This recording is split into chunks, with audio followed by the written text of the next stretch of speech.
የከበረው ሰላምታችን በያላችሁበት ይድረስ እንደምን አላችሁ ተመልካቾቻችን ከሀዲያ ቴሌቪዥን የሀዲያ ስፖርት መሰናዶ አሁን ጀምሯል ዘውትር ሰኞ ምሽት እንዲሁም በድጋሚ ማክሰኞ ወደ እናንተ ይደርሳል እንደምን አለ ታሪ ሰላም ነው ሰላም ተመልካቾቻችን እንዴት ነህ አለን እግዚአብሔር ይመስገን ሳምንቱ እንዴት ነበር መልካም ነበር አንተ ጋስ እግዚአብሔር ይመስገን መልካም ሳምንት ነበር ዛሬ በአንድ ርዕሰ ጉዳይ ሆናል ከተመልካቾቻችን ጋር ቆይታ የምናደርገው ይሄ የያዝነው ወር የሚያዝያ ወር ነው ዛሬ ሚያዝያ 27 ነው ሚያዝያ 27 የአርበኞች ቀን ነው ሚያዝያ 29 2013 ዓ.ም ደግሞ በኢትዮጵያ እግር ኳስ በሀዲያ ሆሳዕና የእግር ኳስ ክለብ ዘንድ የተፈጠረ ታሪክ አለ እሱን ታሪክ አንስተን ዛሬ ከተመልካቾቻችን ጋር ያንን ቀን የምናወሳ ይሆናል ከአራት ዓመት በፊት ሚያዝያ 29 በሀዲያ ሆሳዕና እግር ኳስ ክለብ አርበኞች ናቸው ማለት ይቻላል ያው ከእለቱ ጋር የሚገናኝ ነገር የፈጸሙ ጀግኖች ናቸው በሀዲያ እግር ኳስ ክለብ ባይሆን ኖሮ ሀዲያ ሆሳዕና ምናልባት ወደ ከፍተኛ ሊግ የሚወርድበት ሰፊ እድል እንደነበረም ምናልባትም ደግሞ ክለቡ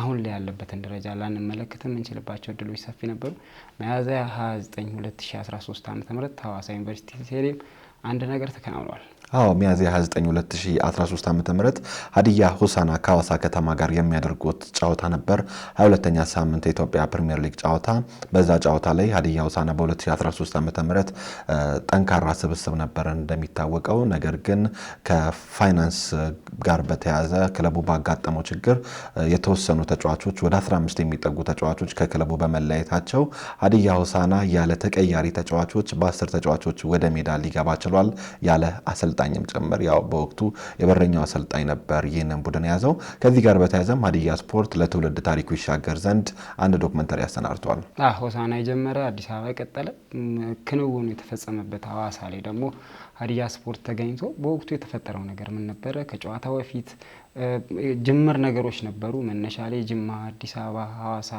ከዛ ባህር ዳርም ድሬዳዋም ከመጓዛቸው በፊት የተፈጠሩ ክስተቶች ነበሩ ወደ 15 የሚጠጉ የሀዲያ ሆሳዕና ተጫዋቾች በአሰልጣኝ አሸናፊ በቀለ የተመሩ ውጤታማ ዓመት እንደነበረ ይታወሳል በክለቡ ታሪክ ከፍተኛው ነጥብ ያሳኩ ዝቅተኛውን ጨዋታ ተጫውተው ከፍተኛው ነጥብ ያሳኩ ቡድን አባላት እንደነበሩ ይታወሳል ለዋንጫ የሚፎካከር ቡድን ነው በዛ ቡድን ላይ የደሞዝ ጥያቄ ወይም ደግሞ የጥቅማጥቅም ጥያቄዎች በተጫዋቾች በተገባላቸውና በውል መሰረት አልተከፈለም ያን እንዲከፈላቸው በተደጋጋሚ ጥያቄ ቢያቀርቡ ምላሽ አላገኙም ነበር በዛ ምክንያት የተፈጠረ ክስተት ነበር ከሆሳዕና ጀምረን እስከ ሐዋሳ ዩኒቨርሲቲ ስቴዲየም ድረስ ተገኝተን ያሰናዳነው ፕሮግራም አለ እስከ ፕሮግራሙ በፊት አንድ ለመግለጽ ያክል ያ ቡድን ጠንካራ ነበር ሲባል 22 ሳምንታትን ወይም ደግሞ 21 ሳምንታትን በተጓዘ በወቅቱ ሊግ ላይ ወይም በሳምንታቶች ውስጥ 32 ነጥቦችን መሰብሰብ ችሎ ሶስተኛ ደረጃ ላይ ነበር የሚገኘው ያ ስብስብ እንደሚባለውም ዋንጫ ለማንሳትም የሚችል ቡድን ነበር ነገር ግን በተለያዩ ጉዳዮች ሳያነሳ ቀርቷል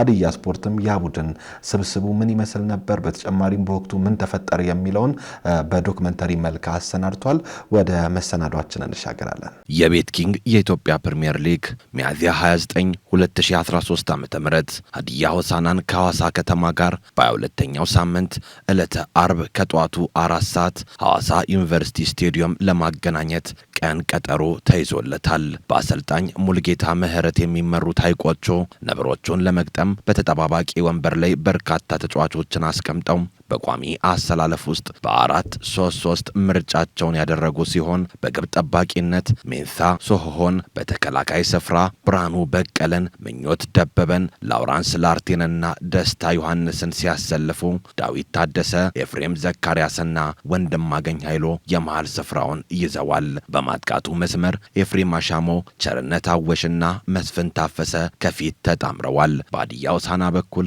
ደሞዝ አልተከፈለንም በማለት 15 ተጫዋቾች ወደ ሐዋሳ ባለማቅናታቸው ምክንያት ከጨዋታው ጥቂት ቀናት በፊት የታወቀ ሲሆን በጨዋታው ዕለት የክለቡ ዋናና ምክትል አሰልጣኞችም ደግሞ በሌላ ውዝግብ ጨዋታውን ላለመምራት ወስነዋል ሐዋሳን የሚገጥመው የነብሮቹ ስብስብ 10 ብቻ የነበረ ሲሆን በተጠባባቂ ወንበር ላይ ደግሞ የቡድን መሪው አቶ አባተ ተስፋዬ የግብ ጠባቂው አሰልጣኝ እያሱ ደስታና የሕክምና ባለሙያው ቢኒያም ተፈራ ብቻ ተቀምጠዋል በጨዋታው ከሚሰለፉ 10 ተጫዋቾች ውስጥ አንዳንዶቹ 20 ሳምንታትን ለተሻገረው የሊጉ ጨዋታ የዓመቱ የመጀመሪያ ጨዋታቸውን ሊያደርጉ ተሰናድተዋል። እንደ ተዘራ አቡቴ ያሉት ደግሞ ለክለቡ በሚከፈል የእግር ኳስ ሕይወት ፍጻሜ ከነጉዳታቸው ከዶክተር ምክር ይልቅ መስዋዕትነት መርጠው ወደ ሜዳ ለመግባት ወስነዋል። የግብ ጠባቂው አሰልጣኝ ደግሞ በዋና አሰልጣኝነት ቦታ ላይ ስሙ ተመዝግቧል። በኢትዮጵያ ፕሪሚየር ሊግ በእግር ኳስ ሕይወቱ የመጀመሪያ ጨዋታውን ሊያደርግ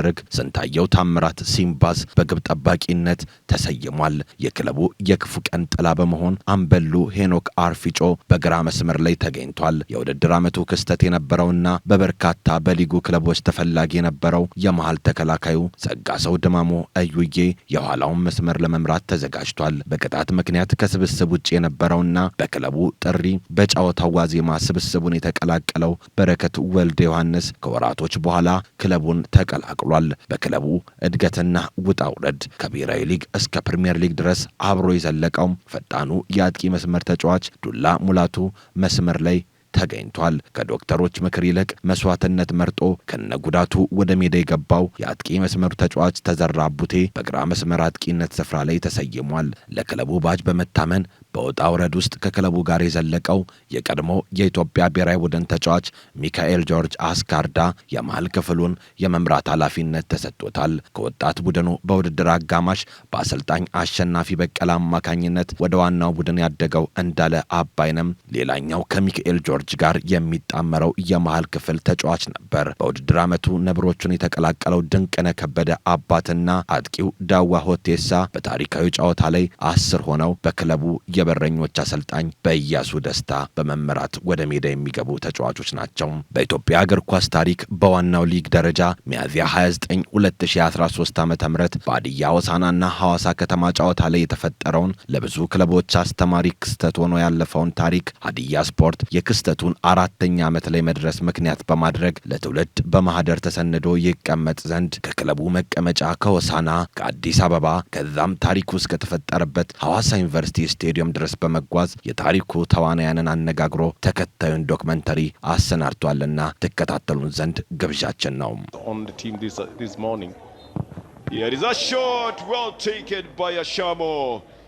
በአሰልጣኝ ግርማ ታደሰ መንቾ እየተመሩ በ2011 ዓ.ም ወደ ኢትዮጵያ ፕሪሚየር ሊግ ለሁለተኛ ጊዜ ያደጉት ነብሮቹ በ2012 ዓ.ም ከኢትዮጵያ ፕሪሚየር ሊግ በመጡበት ዓመት ወደ ታችኛው ሊግ ለመውረድ ከጫፍ ቢደርሱም በኮቪድ ቫይረስ ምክንያት የውድድር ዓመቱ በመሰረዙ ቀጣይ ዓመትም በ2013 ዓ.ም ራሳቸውን አጠናክረው ላለመውረድ ሳይሆን ተፎካካሪ ቡድን ለመገንባት ከአሰልጣኝ ቡድን አንስቶ እስከ ተጫዋቾች ስብስብ ትልቅ ስራ ሰርተዋል።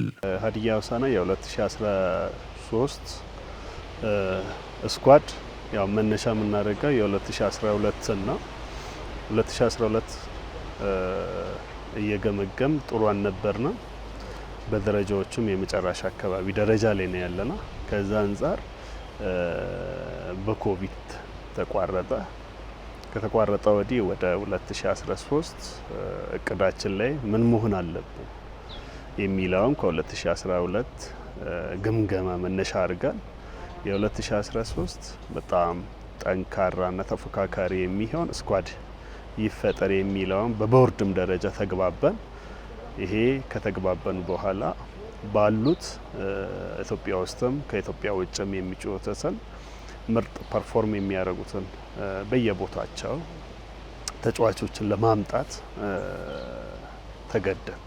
ያ ማለት ተፎካካሪ የሚለውን በቦርድ ደረጃ ስናይ በቃ ክለቡ ደረጃዎች ውስጥ መኖር አለበት የሚለውን አቅደን ነበርና የተነሳና ያን በማድረግ ምርጥ በሆኑ ፐርፎርም እያደረጉ ያሉትና ካረንትሊ ጥሩ ፐርፎርማንስ ያሉትን ተጫዋቾች ከየክለቡ ውል የጨረሱትን ማየት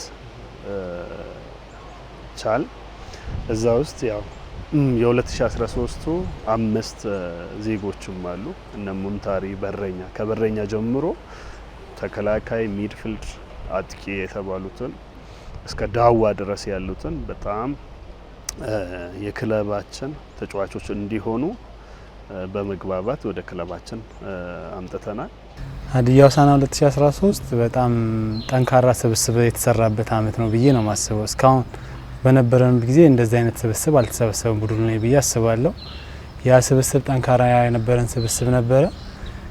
ጥሩ ጊዜም ፕሪሚየር ሊጉ ሲጀምር ጥሩ ቆይታ እያደረግን ነበርና ያን አመት ሀዲያ ሆሳዕና ሻምፒዮን መሆን የሚችልበት ቡድን ነበር። ያን ያህል አቅም ያለው ቡድን ነበረ።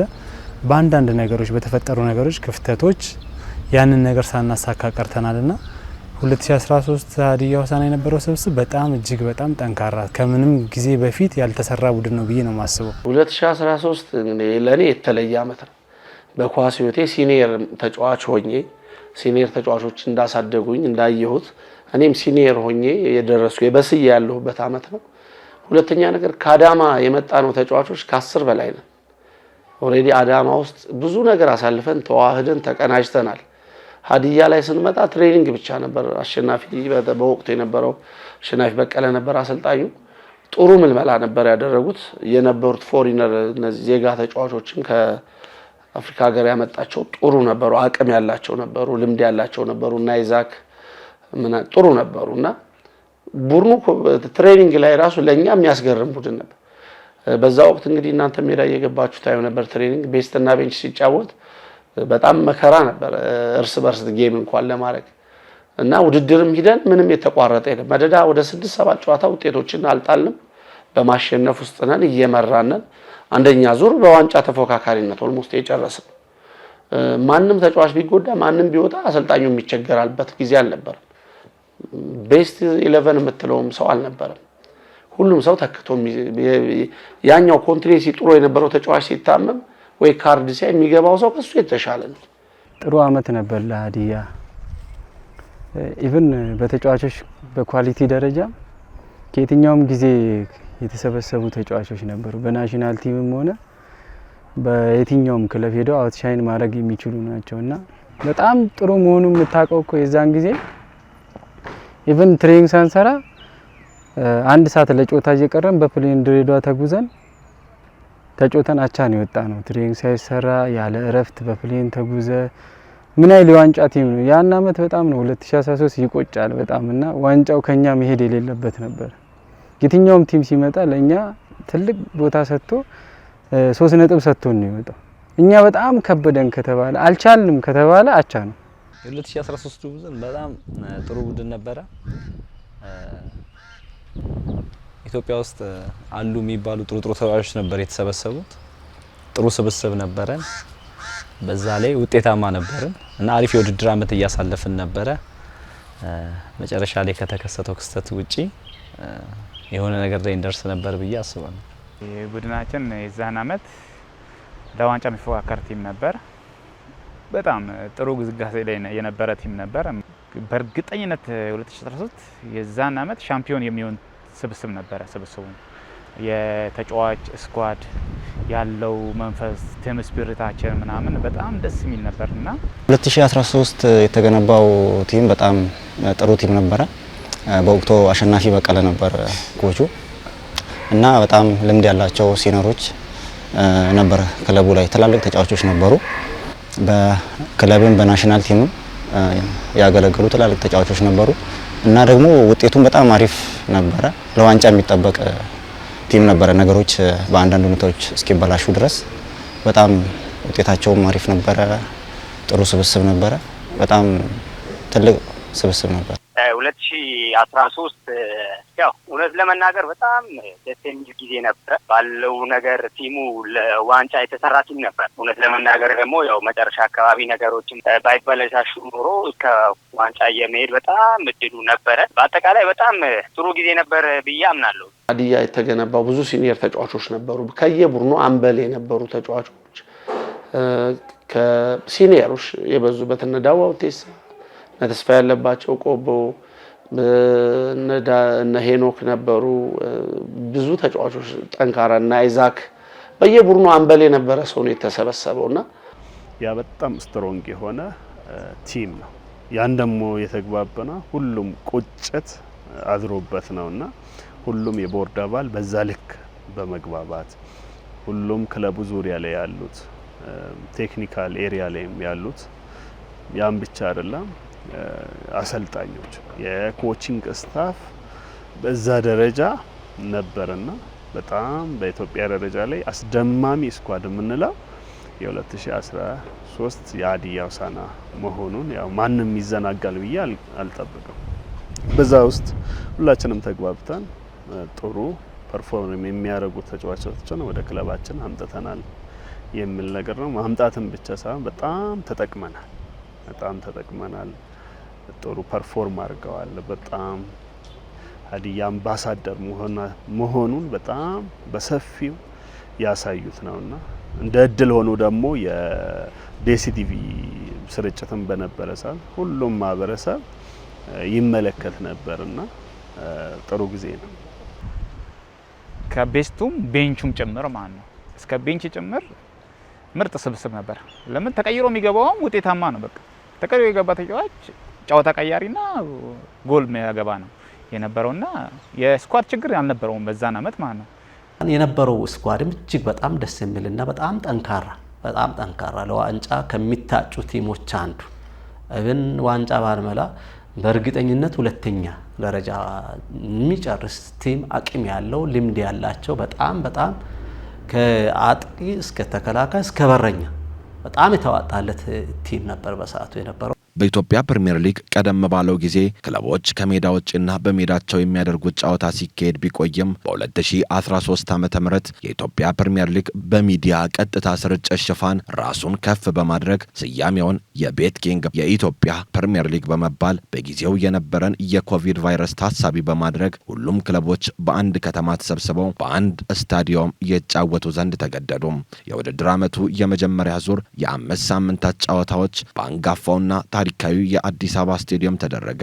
በ2012 ዓ.ም ከመውረድ ደጃፍ በኮቪድ ቫይረስ ስርጭት ምክንያት ሊጉ በመቋረጡ የተረፉት ነብሮቹ በአዲስ አበባ በነበረው የሊጉ 5 ሳምንታት 4ቱን አሸንፈው በአንዱ አቻ ተለያይተው በ13 ነጥብ ሊጉን እየመሩ የሊጉ ቀጣይ ውድድር ወደሚደረግበት ወደ አባጅፋር መናገሻ ወደሆነችው ጅማ ከተማ አመሩም። በይደር የቆየው የሀዲያ ሆሳዕና ውስብስብ የሆነው የተጫዋቾችና የሆቴል ክፍያ ለአደባባይ ለሚዲያ ደረሰ። የምግብ መመረዝና የተጫዋቾች ከጨዋታ መራቅ፣ ሌሎች አሉታዊ ጉዳዮችም ይሰሙ ጀመር። መሀል ላይ የተፈጠረው የፋይናንሻል ችግር ነው። ፋይናንሻል ችግር ያው ተግባብተናል። በሁል ደረጃ ተጫዋቾችን አስፈርመናል። ባስፈረምነው ልክ ደግሞ ግዴታ አለብን ለእያንዳንዱ ተጫዋች በተዋዋልነው ልክ መክፈል አለብን የሚል ግዴታ ስላለን ግዴታን በመጀመሪያ ደረጃ ክለቡ አልተወጣም። ክለቡ ያልተወጣበት በወቅቱ በነበሩት የፋይናንሻል ችግር ነው። የፋይናንሻል ችግር ደግሞ አንዳንዴ ወደ ክለቡ ጫና የሚደርሰው ያው እንደሚታወቀው ከመንግስት ነው ሞር የሚበጀተው። የመንግስትን ባጀት በየቦታው ያሉት ኃላፊዎች ናቸው። አንዳንድ ኃላፊዎች ቀና ናቸው ለፉትቦሉ፣ አንዳንዱ ደግሞ ላይረዳ ይችላል። እነሱ ላይ እየፈረድኩ አይደለም። አንዳንዱ አይረዳም፣ አንዳንዱ ደግሞ በጣም ለስፖርቱ ለፉትቦሉ በጣም ቅርብ ስለሆነ ቶሎ ብሎ የመረዳት ነገር አለ። ያ እስከ ግማሽ ድረስ ዘለቀ። አዲስ አመራር ሲቀየር ደግሞ ክለቡ ላይ የሚያመጣው ጫና አለ። ያ ጫና ፋይናንሻሉ ላይም እየመጣ አደረ። ስፔሻሊ ጅማ በነበረው ውድድር ሚዲያ ላይ ሁሉ እስኪፖስት ድረስ መኪና ተይዟል፣ ታስሯል በሚል ትንሽ ጫጫታዎች ይሰሙ ነበር። ከዛ በኋላ እንግዲህ አንዳንድ አስተዳደራዊ እርምጃዎች ከተወሰዱ በኋላ በቡድን መሪነት እኔ እንዲሄድ ተወሰነ። በሰዓቱ በእርግጥ ያው ማንም ደስተኛ ሆኖ አይሄድም። አንደኛ ደስ የሚል ነገር የለም። ስፖርተኛ አካባቢ የነበረው ድባብ፣ ሆቴሎች አካባቢ የነበሩ ጫናዎች ከክፍያ ጋር ታይዞ ትንሽ ሄደ እዛ ጋር እኔ ቡድን መሪ ሆኜ አስተካክላለሁ ብለ በልበ ሙሉነት ሄደ ለመስራት እጅግ በጣም ከባድ ነበር። ጅማ ላይ ነው የጀመረው። ጅማ ላይ ሆቴል አካባቢ የነበረው ተጫዋቾቹ በሆቴል በተያዘው ሆቴል ደስተኛ አልነበሩም። ጉዳቱም ተጨመረ። ይሄ ክፍያውም ጅማ ነው የጀመረው። ክፍያው ጅማ ጀመረ። ክፍያው በተወሰነ ችግር ፈጥሮ ቲሙ ላይ ችግር ፈጥሯል። በተወሰነ ከህመሙም ጋር ተዳምሮ ማለት እንዳለ ችግሩም ሳይፈታ ቀጣይ ሄድ ነው ባህር ዳር ነው። ባህር ዳር ስንሄድ ችግሩ በደንብ እየወጣ መጣ። ይሄ ከክፍያ ጋር ዋናው ከክፍያ ጋር ያለው ነገር ነው። ከክፍያ ጋር ደግሞ ባለው ነገር ወደ 15 ልጅ ክፍያ አለው። 9 ልጅ 10 ልጅ ነው ክፍያ የሌለውና ጅማ በተወሰነ ጀመረ። ባህር ዳር ላይ ግን በደንብ ክፍተቱ በደንብ ወጣ። ቲሙ ቦርድ ጋር ለመግባባት ተፈጥሮ በዛች መሀል ነው እንጂ ቲሙ ውጤት እያጠፋ የመጣው እንጂ እስከዛ ድረስ ጥሩ ተፎካካሪ ቲም ነበር። እንግዲህ ሁለተኛ ዙር ላይ በመጣው ቡድኑ ላይ በተፈጠረው የፋይናንስ ችግር ትንሽ የተዘናጋ ሰውም ተስፋ እየቆረጠ ፋይናሊ ደግሞ በክፍያ ምክንያት ተጫዋቾቹም ከቡድኑ ራሳቸውን አገለሉ። እሱ ችግር ነው ዋንጫ ያጣ ነው። ያ ቡድን በምንም ምክንያት ዋንጫ ሊያጣ የሚችል ቡድን አልነበረም። ስብሰባ ነበር ከስራ አስኪያጁ ጋር አብረን ቲሙን ከአሰልጣኞች ጋር ቁጭ ብለን ለማውራት ሞክረናል። አንድ ጥያቄያቸው የስፖርተኛ ጥያቄው ይታወቃል። ክፍያ ነው፣ ደሞዝ ይከፈለን። ያኔ እንግዲህ የፍርማ ብር ተብሎ ነበር፣ ቼክ ተሰጥቷቸው ነበር። ይሄ ቼክ ብር ይከፈለን፣ ይሄ ካልተከፈለ አንጫወትም። አብዛኛው ደግሞ ከ80% በላይ ቼክ ይዘዋል። ለሁሉም ቼክ ተሰጥቷቸዋል። ይሄ ነገር ይከፈለን፣ ካልተከፈለ አንጫወትም። ያው የመጀመሪያ ዙር ነው። ስብሰባ ቁጭ ብለን አወራናቸው። እኔም እንደ መጀመሪያ ቡድን መሪነቴ እግዚአብሔር ይስጣቸው ልጆችን ማከበሩን እችን ጨዋታ ጨርሰን እንምጣ፣ ከዛ በኋላ አብረን እንታገላለን በሚል ያንን ጨዋታ አብረን ለመጫወት ቼክም እንደገና ምናልባት 6 ወር የሞላ ቼክ ካለ ያ ቼክ እንዲቀየር ተደርጎ አዲስ ቼክ ተሰጥቷቸው ጨዋታውን ለመጫወት ስምምነት ላይ ደረስን ማለት ነው። እዛም ላለመሄድ ነበር በቃ ውሳኔያቸው፣ አንሄድም በሚል ነበር። ሙሉ ያው ሲኒየሮችም ስለሚበዙ አካሄዱንም ጭምር በደንብ ያውቃሉ። ስለ ፌዴሬሽን፣ ስለ ሕግ፣ ስለ ቼክ በደንብ ጠንቅቆ ስለሚያውቁ ያንን ተግባባን፣ ተነጋገርን። ቼክ ይዟሉ ሄደው እንዲጫወቱና ከድሬዳዋ ከባህር ዳር መልስ ያው ክፍያ እንደሚፈጸም ጭምር በደንብ ተነጋግረን ነበር። እንግዲህ ወደ ባህር ዳር ልንሄድ የቻልነው ከዛ በኋላ ነው። እንግዲህ ትንሽ ነገሮች ጫን እያሉ መጡ። በጣም እየከረረ ያው ባለፈውም ቃል ተገብቶ ነበር፣ አልተከፈለም። አሁንም ሊከፈለን አይደለም በሚል የተወሰኑ ጫናዎች ነበሩ። ድሬዳዋም ስንሄድ በጫና ነበር የሄድነው። በጫና ከሄድን በኋላ ወደ መጨረሻ አካባቢ አንጫወትም ለምኛቸው። አንደኛ እኔም እንግዳ ነኝ፣ አታሳፍሩኝ። እግዚአብሔር ይስጣቸው በሰዓቱ የነበሩ ተስፋ ያለባቸው እና አዲስ ህንፃ ሌሎችም ነበሩ። ታገሱና አይ ይሄን የመጣው ቡድን መሪ አናሳፍርምሽ እንጫወታለን ብለው የመጨረሻ ጨዋታ ድሬዳዋን በሰላም ጨርሰን ተጫውተን መጣን። ወዴት? ወደ አዲስ አበባ እያስታመም የጅማውንም ከዛ ጅማውንም እንደምንም ሶልቭ እያደረግ ወደ ባህር ዳርም እንደዚቹ ይሄ ጥያቄ በጣም በስፋት ሲነሳ በቃ እዛው በአካል እየቀረብኩ እንደ ክለብ ስራ አስኪያጅነቴ ሰብሰብ እያደረግ ባካችሁ በውል ስላለ ይከፈላል፣ ታገሱልን፣ ብዙ ገንዘብ ስለሆነ ነው ይከፍላል ዞኑ እያል በጣም መካኒዝሞችን እየተጠቀም ልጆቹን ትሪት እያደረግ ባህር ዳርን ጨርሰን መጣን። ከመጣን በኋላ ብሬክም ነበርና ከብሬክ በኋላ ነገሮች በጣም እየባሱ ሲመጡ ልጆቹም የራሳችንን መንገድ ነው የምንሄደው፣ ካሁን በኋላ ክለቡ እየሸወደን ነው፣ ብዙ አታሎናል የሚል ነገር እምነትም እያጣን መጣን። በኋላ በጣም በመከራ አግባበንና ድሬዳዋ ጨረሳችሁ ወደ ሐዋሳ ስትሄዱ ይከፈላችኋል የሚል የቦርድ አመራር በተሰበሰበበት ቦርዱ ወሰነ።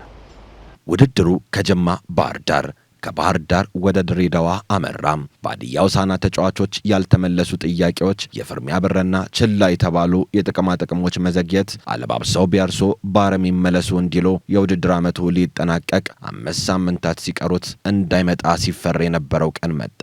የሊጉ የመጨረሻ 5 ሳምንታት የሚያስተናግደው የሐዋሳ ዩኒቨርሲቲ ስቴዲየም ዝግጅቱን አጠናቆ እንግዶቹን ለመቀበል ሽርጉድ እያለ ነው። የሀዲያ ሆሳዕና ተጫዋቾችም ወደ ሐዋሳ ከማቅናታቸው በፊት በአዲስ አበባ ለመመዳቸውን ይሰሩ ነበር። ስብስቡ ወደ ሐዋሳ ለመጓዝ 1 ቀን ሲቀረው 15 ተጫዋቾች ሆቴሉን ለቀው እንደሚወጡ መሰማት ተጀመረ። ከአዲስ አበባ ነው እንግዲህ ወደ ሐዋሳ የሚሄደው። እዛ መሀል ላይ የተወሰነች ብሬክ ነበረች። ያች ብሬክ ልክ እንዳለቀች ቲሙ ዝግጅት እንዲጀምር ነበር ጥሪ የተደረገው። የት? እዛው አዲስ አበባ ላይ የሆነ ሆቴል ቁጭ ብለው እዛው ትሬኒንግ የተወሰነች ሰርተው ከዛ ወደ ሐዋሳ ለመሄድ ነበር በሰዓቱ ተጠሩ። ጥሪ ተደረገ። ገንዘብ ካልተከፈለ ያው ዛም ጨርሰው ነው የመጡ። አንሄድም፣ ገንዘብ ሳይከፈለን በተአምር አንሄድም በሚል ፔቲሽን ሁሉ ተፈራረሙ። ላለመምጣት ወሰኑ። ኢቭን የመጨረሻ እኔ ተአምር አላመንኩም ነበር። ያን እንግዲህ ኮቪድ ምርመራ ነበር። ኮቪድ ምርመራ ተመርምረው ነው እንግዲህ ወደ ጌም የሚገባው። በሰዓቱ ኮቪድ ምርመራ እንኳን ለማድረግ ፍቃደኛ አልነበሩ። ግን ገንዘቡ ተገኝቶ ቢከፈል ራሱ ኮቪድ ያልተመረመረ ስቴዲየም ገብቶ አይጫወት። ገንዘብ እንደማይከፈል እርግጠኛ ይሁኑ ምን እንደሆነ አላቅም። በሰዓቱ የነበሩ ዋናው አሰልጣኝና የተወሰኑ ልጆች ብቻ ተመረመሩ። 15ቱ ልጆች እነዚህ አቋርጦ የሚሄዱ በግል ስብሰባ አድርጎ ይሁን ምን እንደሆነ አላቅም፣ ብቻ ኮቪድ ምርመራ ለማድረግ ራሱ ፍቃደኛ አልነበሩ። ከዛ በኋላ ሁሉም ወደ የቤታቸው ተበተኑ። ክለቡ ላይ ብዙ ክስተቶች ተከስተዋል። ያ ክስተቶች ደግሞ ቡድኑ እንዲጎዳ ሆኗልና ያ ጉዳት ደግሞ ምንድነው ከገንዘብ ጋር ተያይዞ ለልጆች የተሰጠ ቼኮችም ነበሩና ያንን ክለቡ በገባላቸው ቃል መሰረት ያንን ባለመፈጸሙ ምክንያት የተሻለ የነበረንን ጉዞ እንድንገታ አድርጎናል። ድሬዳዋ ከመሄዳችን በፊት እንደዚህም ክፍተት ነበረ እና እንደገና ያን ክፍተት ተሸፍኖ እዚህ ሐዋሳ ላይ ልጆቹ እንደማይመጡ እና መሄድ እንደማይፈልጉ አንድ ሆቴል ነበርን። ከዛ ከአዲስ አበባ ስንነሳ ነው ያወቅነው። እኛ ደግሞ የሀገር ልጅ ስለነበርን የሚሄድ ግዴታ አለብን ሀገራችን ስለሆነ እና በወቅቱ የሆሳና ልጆች የነበርን ልጆች 9 ምናምን አካባቢ ልጆች 9-10 ልጆች ወደዚህ መምጣት ችለን ነበር። ሐዋሳ ከመምጣታችን አዲስ አበባ ላይ ነበር ዝግጅታችን። አዲስ አበባ ላይ የተዘጋጀን ተጫዋቾች በግላቸው ተሰብስበው ወሰኑ እንደማይሄዱ። የሚገርምህ ነገር በጣም ከፍተኛ በሚኒስትር ደረጃ የሀዲያ ተወላጆች ሆነው በሚኒስትር ደረጃ አዲስ አበባ ያሉ በጣም ለምነዋቸዋል ቲሙ እንዲሄድ።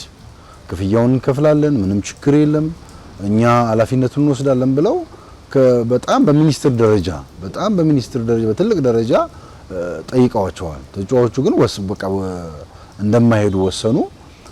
በጣም እንደ አሰልጣኝ ሆነ እንደ ስታፍ ሆነ ተሰጥተው በጣም የሚያስደነግጥ ነው ስናየው። እዚህ ጋር ያለው ተጫዋች ሜዳ ለመግባት እንኳን 11 አይሞላም ነበረ በወቅቱ። በዛ መሀል የኔም ብር ነበረ ማለት ብር ነበረኝ የሚባል ደረጃ ላይ ነው። ግን ብሉ ስካይ ሆቴል ላይ ነበርን አዲስ አበባ ገና የተጀመረው ይሄ ነገር። እዛ እያለን ነበር ስብሰባም የተካሄደው ምናምን።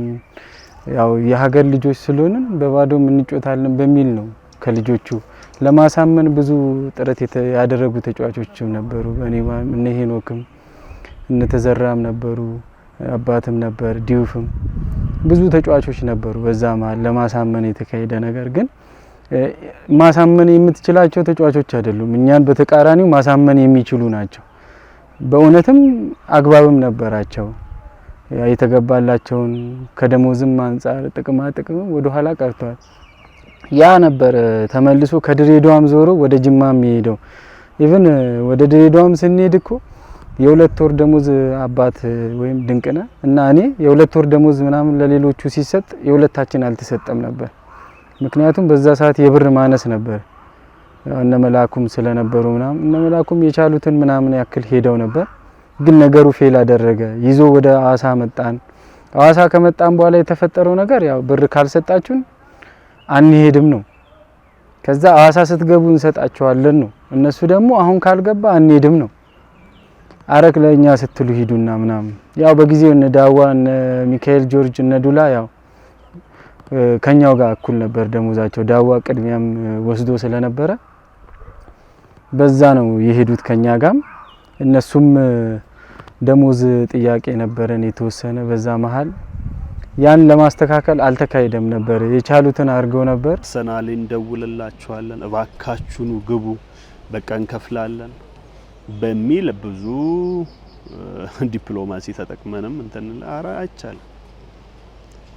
ጅማ ላይ እንዲህ ብላችኋል፣ ባህር ዳር ላይ እንዲህ ብላችኋል፣ ድሬዳዋ ላይ እንዲህ ብላችኋል፣ አሁን ይበቃናል፣ እኛ የራሳችንን ምርጫ ሄደናል የሚል ነገር መጣ። በዛም ሆዳችንም አልቆረጠም ነበርና 15ቱ ልጅ እውነት ይቆርጥላቸዋል የሚል ነገር አልጠበቅንም። በኋላ ሐዋሳ መምጣት አቃቱ። በዛ ሰዓት የቀሩን 10 ልጅ ነው። ከባድ ሆነ ነገሮች። ያን ጊዜ እንደሆነ አሁን ራሱ ሳስብ በጣም ከባድ ጊዜ ነበር ያ ጊዜ። አሁን እንደዚህ እንደምናወራው በጣም ቀላል ጊዜ አልነበረም እና አዲስ አበባ ላይ ነበር ክፍተቶቹ መፈጠር የጀመሩት። ከጅማ ጀምሮ በቃ የተንጸባረቀ አዲስ አበባ ላይ በቃ ሁለት ጎራ ነው የተከፈለውና ያ ሁለት ጎራ በጣም አደገኛ ነበር። በቃ ለመሰብሰብ የማይቻልበት ሁኔታ ላይ ደርሰን ሆቴልም ላለመውጣት ሐዋሳ ለመምጣት ጌሙ እንደነገ ሆኖ ዛሬ ወደ ከከሰዓት ምናምን የተወጣውና የሆቴል ክፍያዎች ሳይከፈሉ እኛ መውጣት እንደማንችል ባሱ መንቀሳቀስ እንደማይችል ተፈጥሮ ያንን ነገሮችን ያው እኛ አካባቢ ልጆችም ቡድኑ ላይ ነበርንና እኛ ምንም ማድረግ ማለት ይሄንን ነገር ማድረግም ስለማንችል ተነጋገርን ካሉ ልጆች ጋር እዛ ያለውን ሂሳብ በዚህ አጋጣሚ የነበረውን ሂሳብ ተከፈልን ምናልን መጣን። ጉዞ ጀምረን ራሱ ዝዋይ ደርሰን አንድ ብር አልነበረም።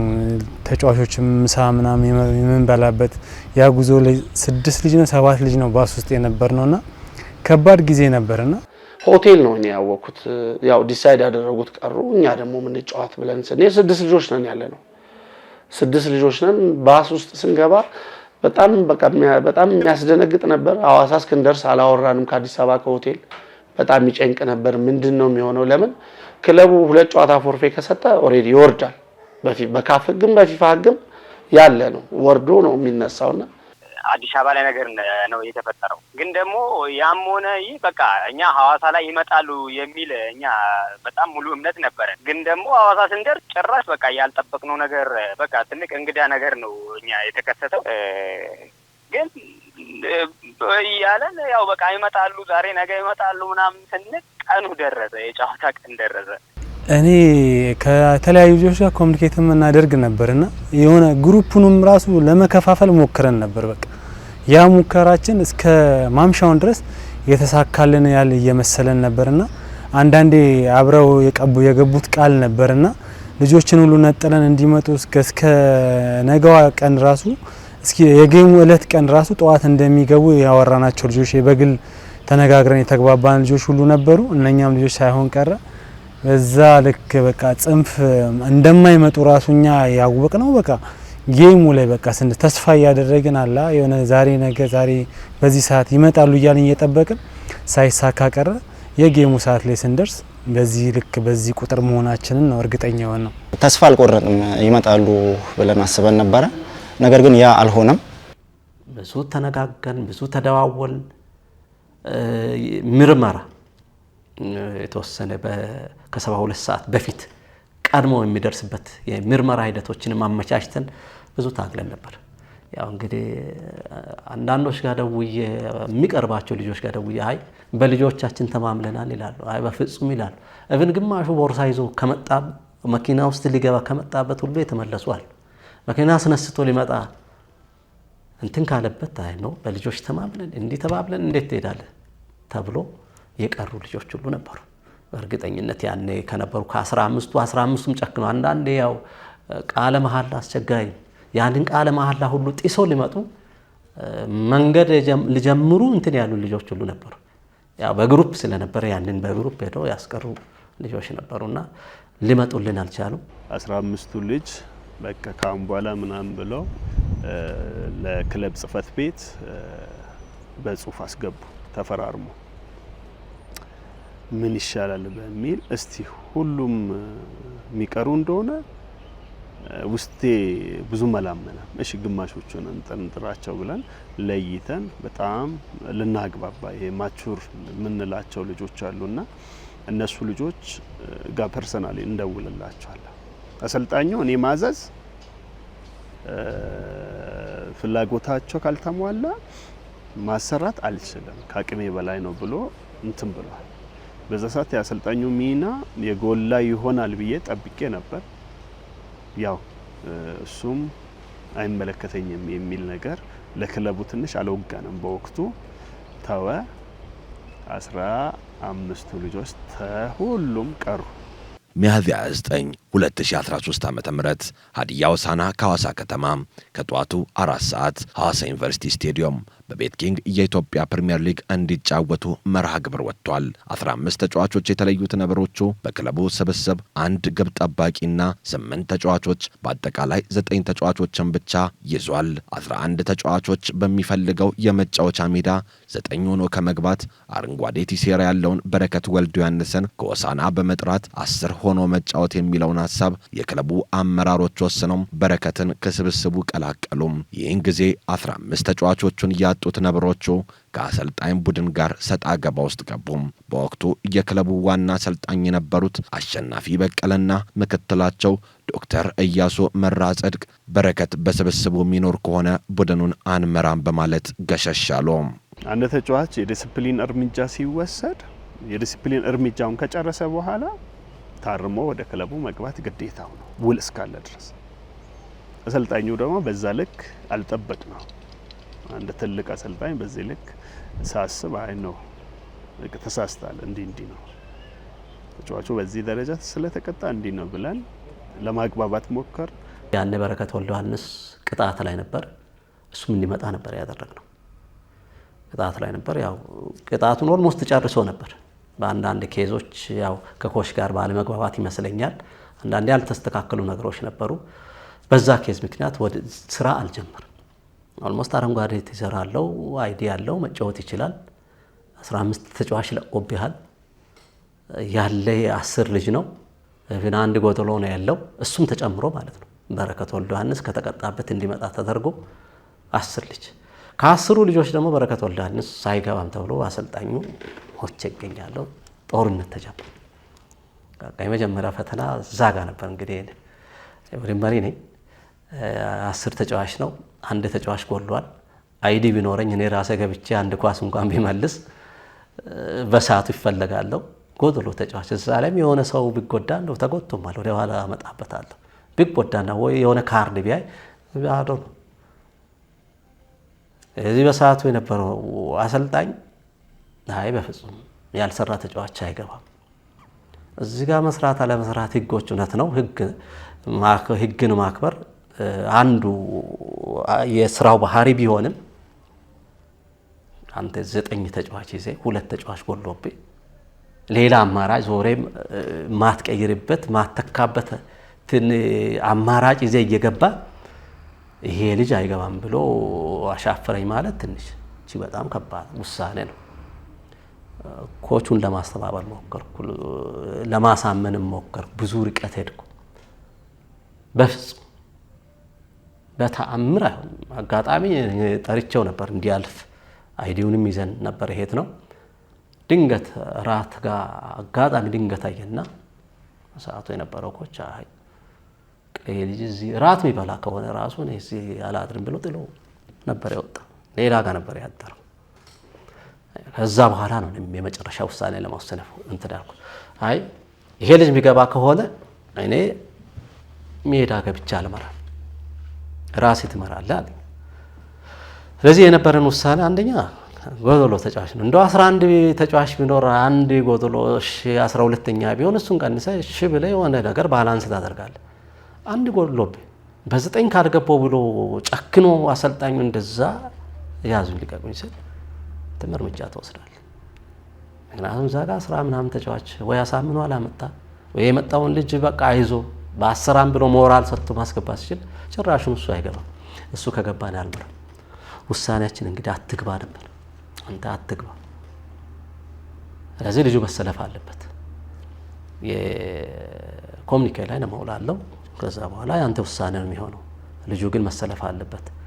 ሚቻል ቢሆን እኔ ራሴ ቅድም ያልኳትን ለሱም ደገምኩለት። ሚቻል ቢሆን ቆሜ አንድ ኳስ መመለስ አቅተኝ ሚቻል ቢሆን 11ኛው እየገባለሁ ሙሉ ስኳድ እብን ለሚዲያ ራሱ ትንሽ የሆነ ባላንስ ያደርጋል። ሚዲያ ኢንተርናሽናል ሚዲያ ላይ ህዝብ የሚያየው ሚዲያ ላይ እንዲሆነው እና ሲባል ጥሩ አይደለም በሚል ከኮች ጋር አልተግባባንም። እሱ ጥሎ ሄደ፣ እኛ አስቀጠል።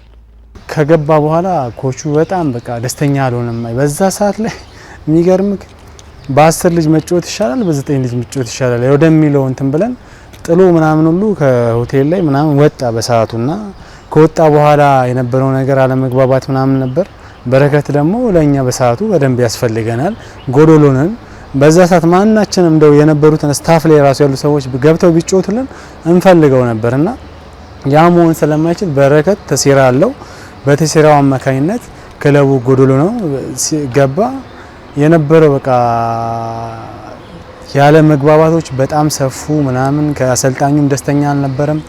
ያ ሆኖ ቀጠልን። ግን በቃ እንደ አንድ ተጫዋችም እንደ አንድ የአካባቢ ልጅም 2013 የነበረን የሐዋሳ ቆይታ የመጨረሻው እንትን በጣም ከባድና ለማስታወስም በኢትዮጵያ ሊግ ላይም እንደዚህ አይነት ክስተት ተፈጥሯል ብዬ አላስብም። እና ያ አስቸጋሪውን ጊዜ በቃ በምንም አይነት ሁኔታ ሲነሳም ውስጤ ደስ አይለውም እና ብዙ ነገር ማሳካት የሚችላቸው ትልቅ አቅም የነበሩ ልጆች ነበሩና ክለቡ ላይ ያንን ነገር ባለማድረጋችን ሁሌ መጥፎ እግር ኳሱ ላይ ጥሩ ጊዜም እንዳሳለፍ መጥፎ ጊዜ የምለው ጊዜ ለኔ 2013 ነው። እንደዛ በጎደልንበት መጥቶ በረከትም ጥሩ አገልግሎት ሰጥቶ ነበር። በአሰልጣኝ ሙሉጌታ መረት የሚሰለጥነው ሐዋሳ ከተማን ለመግጠም በነብሮቹ በኩል በግብ ጠባቂው አሰልጣኝ እያሱ ደስታ ዋና አሰልጣኝ ሆኖ የተመዘገበ ሲሆን ስንታየው ታምራት በግብ ጠባቂነት፣ ሄኖክ አርፊጮ፣ በረከት ወልደ ዮሐንስ፣ ጸጋሰው ደማሙና ድንቅነ ከበደ በተከላካይ ስፍራ ላይ፣ ዱላ ሙላቱ፣ እንዳለ አባይነ፣ ሚካኤል ጆርጅና ተዘራ ቡቴ አማካይ ስፍራ ላይ፣ በአጥቂ መስመር ላይ ዳዋ ሁቴሳን በቋሚነት የሚጀምር ሲሆን በተባባቂ ቦታ ላይ የወቅቱ የቡድኑ መሪ አቶ አባተ ተስፋዬ የሕክምናው ባለሙያው ቢኒያም ተፈራ ብቻ ተቀምጠዋል። ያው የሚሰማ ስሜት የምታውቀው ነው። አንድ ጨዋታ 11 ልጅ ሆኖ ነው የሚገባውና እኛ ጎዶሎ ነን። አንድ ሰው ይጎላል። ከልጆቹ ጋር ወራ ነው ምንም የተለየ ነገር የለውም። በቃ እንደገባን አንድ ተጫዋች በቀይ እንደወጣብን ቁጥረን መጫወት እንዳለብን ሞር ገልበን መሄድ ሳይሆን ተጠንቅቀን እየተጫወትን ቢያንስ ይሄ አንገት የሚያስደፋ ውጤት እንዳናመጣ ልንሸነፍ እንችላለን። ግን አንገት የሚያስደፋ ይሄ ከ8 9 10 ቢገባብህ ዛሬ ስታወራው ታሪኩን ውስጥ የሚረብሽ ነገር ይኖረዋል። የዛ አካል ላለመሆን ውጤቱ እንዳይሰፋ ተጠንቅቀን ተጫውተን ያ ውጤት መጥቷል። በእለቱ የነበርንበት መልበሻ ክፍል የመልበሻ ክፍል ነበርና በ10 ለመጫወት ስንገባ የነበረን ስሜት በጣም በቃ የተቀላቀለ የነበረ ስሜት ነው የነበረው። በዛ ላይ ደግሞ ተስፋም ነበረው ቡድኑ። ይሄ ኮንፌዴሬሽን ጨዋታ የመጫወት እድሉ በጣም ሰፊ ነበርና ሙሉ ቁጥር ሆነም ቢሆን ኖሮ ያንን ነገር የማሳካት እድሉ እጅግ በጣም በእኛ እጅ የነበረ ነበርና የዛ ሰዓት በጣም ከባድ ነበር። ማለት ጉዳት ላይ ያሉ ልጆች የተጫወቱበት እለት ነው። እነበረከትም ሳይዘጋጁ ሳይሰሩ የተጫወቱበት ወቅት ነው። ሲቀጥል ደግሞ ጌሙ ላይ የጌም ኤክስፒሪየንስ የሌላቸው ልጆች ታዳጊዎች ብዙ ልጆች የተጫወቱበት ነውና ስሜቱ እንደዚህ ነው ማለት ራሱ እኔ እንጃ ይከብዳልና የሚከብድበት ምክንያት ምንድነው? ቢያንስ እግር ኳስ ላይ መላመድ ያስፈልጋል፣ አንድ ላይ መስራት ያስፈልጋል። ያን ኦርጋናይዝ ምንም ሳንይዝ ነው በቃ በፍላጎት በወኔ በሞራል በስሜት ያንን ጨዋታ የተጫወት ነውና በዛ ጨዋታም ተጫውተን ገብተን የተጫወትንበትን እንቅስቃሴ ለታሪክ ራሱ እኔ እንጃ በቃ ከውስጣችን የሚጠፋ ነው ብዬ አላስብም። መልበሻ ክፍሉ ገብተን ልንወጣ ስንል በቃ ሙሉ ስካድ እንዳለን ነው የውስጣችንን ያሳመነው ማለት ነው። የአንድ ሰው ቦታ መሸፈን አለብን በሚለው ማለት ነው። የአንድ ሰው ቦታ መሸፈን አለብን በሚለው ስላሳመንን ውስጥ ላይ በቃ የኛን የብሔር ዘፈናችን ቲሙ ሀዲያ ሆሳዕና ምናምን የሚለው ዘፈን ውስጥ ላይ ከጨፈረን በኋላ ወደ ሜዳ ልንገባ በቃ ያለው መንፈስ በቃ በጣም በሞቲቬሽን ነበር የተነሳሳ ነውና በዛኝ ሰዓት በቃ ሞቅ አለንና በቃ ግዴታ ገብተን መጫወት አለብን በሚለው ገባን። ትንሽ ከባድ ነው በሰዓቱ የነበረው እና ተጋጣሚያችንም ከባድ ነበረ በዛ ሰዓት። ያው እኛ ምንም እንትን አላልን። በቃ ገብተን መከፈል ያለበትን ዋጋ ከፍለን ቢያንስ ከተሸነፍን በጠባብ ጎል ተሸንፈን ሜዳ ውስጥ የሆነ ነገር ፈጥረን ለመውጣት ጥርሳችንን ነክሰን ነበር የገባ ነው። ያለን አማራጭ መጫወት ነው። የወከልነውን ህዝብ የግድ ሀዲያ የሚለውን ስም ይዘናል። ለዛ ያለን አማራጭ ገብቶ ያለንን ነገር መስጠት ነበርና በጣም የሆነ ውጥረት ውስጥ ምናምን ነበር፣ በተለይ ሜዳ እስክንደርስ ያለው ነገር ግን ሜዳ ከገባን በኋላ ያለንን ሰተን ለወከልነው ህዝብ ያለንን ነገር መስጠት አለብን ብለን እንግዲህ ጨዋታውን ልናደርግ ይችላል ማለት ነው። የሙልጌታ ምረቱ ሐዋሳ ከተማ በበኩሉ በጠባባቂ ወንበር ላይ በርካታ ተጫዋቾችን አስቀምጦ በቋሚ አሰላለፍ ውስጥ በ4-3-3 አሰላለፍ ወደ ሜዳ ሲገባ በግብ ጠባቂነት ሜንሳ ሶሆን፣ በተከላካይ ስፍራ ብርሃኑ በቀለን፣ ምኞት ደበበን፣ ላውራንስ ላርቴንና ደስታ ዮሐንስን ሲያሰልፉ ዳዊት ታደሰ፣ ኤፍሬም ዘካሪያስና ወንድማገኝ ኃይሎ የመሃል ስፍራውን ይዘዋል። በማጥቃቱ መስመር ኤፍሬም አሻሞ፣ ቸርነት አወሽና መስፍን ታፈሰ ፊት ተጣምረዋል። በበረኛ አሰልጣኙ ኢያሱ ደስታ የሚመሩት ነብሮቹ ሐዋሳን ከተማ ለመግጠም በጠባባቂ ወንበር ላይ አንድም ተጫዋች አለመገኘቱ ሳያንስ በጎዶሎ ቁጥር 10 ተጫዋች እያሟሟቁ ይገኛል። በጨዋታው ከሚሰለፉ 10 ተጫዋቾች ውስጥ አንዳንዶቹ 20 ሳምንታትን ለተሻገረው የሊጉ ጨዋታ የዓመቱ የመጀመሪያ ጨዋታቸውን ሊያደርጉ ተሰናድተዋል። እንደ ተዘራ አቡቴ ያሉት ደግሞ ለክለቡ በሚከፈል የእግር ኳስ ሕይወት ፍጻሜ ከነጉዳታቸው ከዶክተር ምክር ይልቅ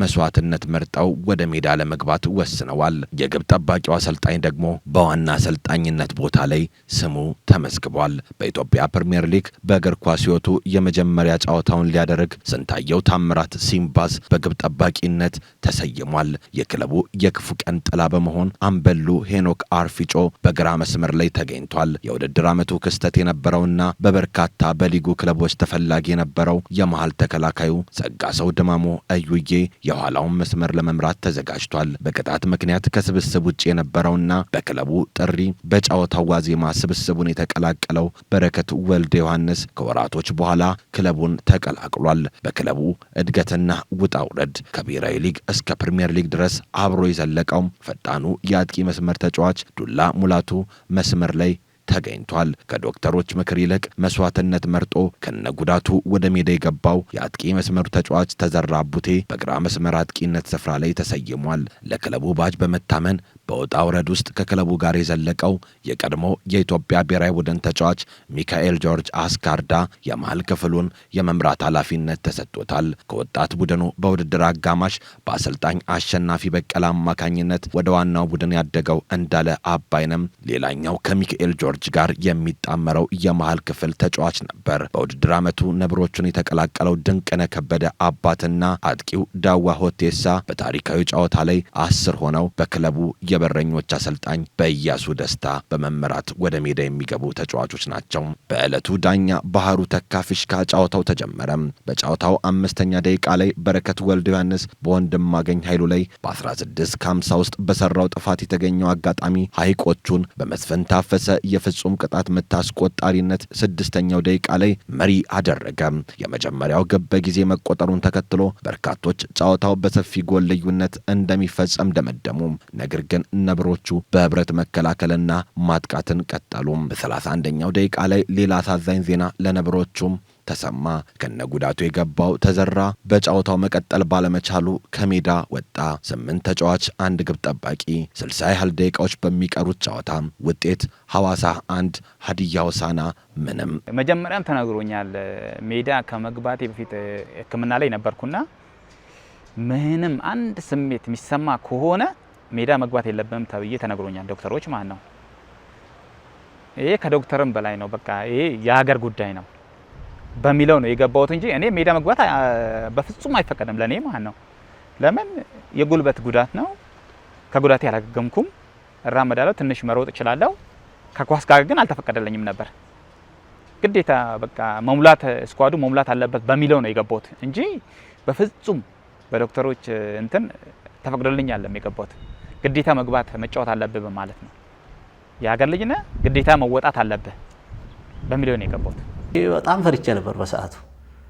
ያው ተዘራ ትንሽ እግሩን ስለሚያመው ምናልባት ይሄ ጉዳት ይነሳ በስሜት ነበር ሲጫወት ነበር ተዘራ። በእርግጥ በጣም በስሜት እንደው የመጀመሪያ 45-30 አካባቢ በጎዶሎ ተጫዋች እኮ በጣም ተጭነን እየተጫወትን ነበር።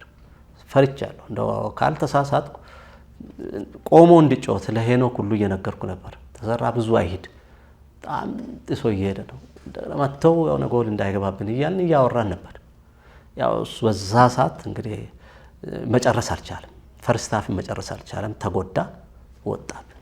ተዘራም በጉዳት ላይ ሆኖ ነው ያን ጌም ያደረገው። እንደዛም ሆኖ ያው አካባቢ ልጅ የውጭ ከሌላ አካባቢ ልጅ ቢሆን ኖሮ ይሄን መስዋዕትነት ማንንም አይከፍልምና ትልቅ መስዋዕትነት ነው አድርጎ ከነህመሙ ሜዳ ገብቶ በትንሽ ደቂቃዎች ውስጥ ወጣ።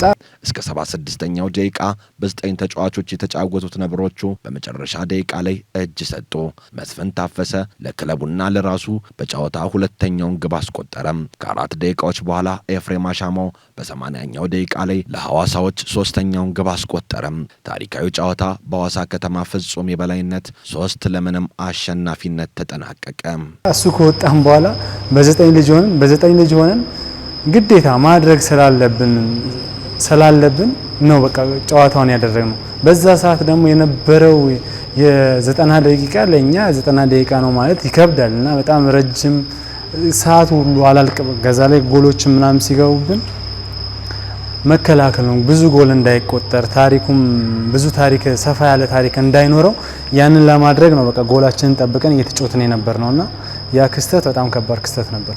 ጫና አለው በቃ በጣም 10ም ሆነን ጫና አለው። በቃ ስለንቦናችን ብዙዎቻችን የመጀመሪያ ጌማችን ነው በዛ ሰዓት እና ከባድ በቃ ተጋጣሚያችንም ከባድ ነበረ። ኳስ ይዘው ነበር የሚጫወቱት እና ተዘራም ሲወጣ ደግሞ በቃ በጣም ማለት ይከብዳል በጣም በሰዓቱ ሜዳ ውስጥ ሆነ ብታይ በጣም ከባድ ጊዜ ነበር ያ ጊዜ እና ልጆች በጣም ዋጋ የከፈሉበት። የዛን ቀን ጨዋታው ከሐዋሳ ነበረ። ሐዋሳ በጣም ትልቅ ስብስብ ነበረ በወቅቱ። የሙልጌታ ቲም ኳስን ይዞ የሚጫወት በጣም ጥሩ ቲም ነበረ። እንግዲህ ያን ክለብ ስንገጥም እስከ 30ኛው ደቂቃ ተዘራ አብሮን ነበረ። አጋጣሚ ያው ጉዳት አጋጠመውና በዛን ሰዓት ሲወጣ መጀመሪያም ጎደሉንም ተጨማሪ ሰው ሲወጣብን እንግዲህ ሜዳውን ለመሸፈን በጣም ከባድ ነበረ። ክለቡ ኳስ ይዞ የሚጫወት ቲም ነበርና በአጋጣሚ በጣም ከባድ ነበር ሜዳ ውስጥ የነበረው ስሜት እና እንደውም ትዝ ይለኛል 1-0 እየተመራን እስከ 70 ምናምን ደቂቃ ያህል 1-0 ነበርና ከተቻለን በቃ በዛ ውጤቱን አጥበበን ለመውጣት እንትን ብለን ነበር። ግን በጣም ከባድ ጊዜ ነበር ያሳለፍነው። እንዳየኸው ጨዋታው ወዲያው ተዘራ ተጎዳ። እኔ ቤንች ወንበር ላይ የቡድን መሪ አባታ አለ፣ ወጌሻው ቢኒያም ተፈራ አለ፣ እኔ ነን ያለነው በቃ ሌላ ሰው ማንም ሰው የለም። ተዘራ ተጎዳ ወጣ፣ 8 ሆነን በዛ ጨዋታ ልጆቹ እንትን የጨመረባቸው የተዘራ መውጣት ይሄ ካላቸው በላይ አውጥተው መጫወት ነው የፈለጉትና ውጤቱም ያው መሸነፍ ጥሩ ባይሆንም ከነበራቸው እነሱ ከነበራቸው አድቫንቴጅ እኛ ከአጣነው ነገር ጥሩ ውጤት ነው ብዬ ያስባለሁ። ከ4 ዓመት በፊት በሀዲያ ሆሳዕና እግር ኳስ ክለብ ላይ የተፈጠረው የተጫዋቾች ክፍያ ጥያቄ አሁንም ድረስ ሀዲያ ሆሳዕናን ጨምሮ በአንዳንድ የሊጉ ክለቦች እንደ ችግር ይነሳል። ክለቦች በሕጋዊ መንገድ ያስፈረሟቸውን ተጫዋቾች በውል ስምምነታቸው መሰረት በወቅቱና በአግባቡ ክፍያን የመፈጸም ግዴታ አለባቸው። ተጫዋቾችን በውል አስሮ መክፈሉ ለማይቀር ገንዘብ ላለመክፈል መሞከሩ ጥፋቱ ብዙ እንደሆነ ከ4 ዓመት በፊት በሀዲያ ሆሳዕና ላይ የተፈጠረው ክስተት ማሳያ ነው። በጊዜ ያለመክፈል በተጫዋቾቹ ብቻ ሳይሆን በዙሪያቸው ያሉ የቤተሰብ አባልን ምግብ እያሳዩ በረሃብ እንደመቅጣት ነውና ተጫዋቾቹም ስራን እየሰሩ መጠየቅ የተሻለ ነው ብለው ስራቸውን መቀጠላቸው ቢያስመሰግናቸውም እንኳን ያልከፈለውን አካል ጎሽ በርታ እንደማለት መቆጠር የለበትም የሚለው የሀዲያ ስፖርት የሁል ጊዜ እምነት ነው።